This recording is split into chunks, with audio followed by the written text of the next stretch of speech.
За сайн байцгаана уу? Цагаан уулын эмнэлгийн эмчний Нэмжмаа байна. Та бүхэндээ өнөөдөр жирэмснээс хамгаалах буулганы суулгацны талаар мэдээлэл хүргэе. Жирэмснээс хамгаалах буулганы суулгац маань эмэгтэй хүний өнд өвчнөөс ялгарах прогестерон гэх дааврыг агуулдаг бөгөөд шүдэнзний модны хэмжээтэй хоёр ширхэг уян савханцар юм аа. Савханцар нь цуснд өдөр болгон бага хэмжээгээр прогестерон даавар ялгаруулснаар жирэмснээс хамгаалж идэв юм аа.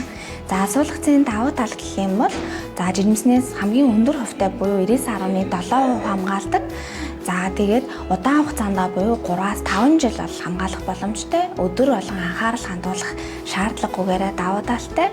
За мөн одоо биений мөвдөлтөд ирэх, цус гаралт ихтэй ирэх зовиоруудыг багасгадаг учраас цус багталтаас мөн сэргийлж өгдөг. За цэвэршлийн нас хүртэл одоо мөн хэрэгжилж олно.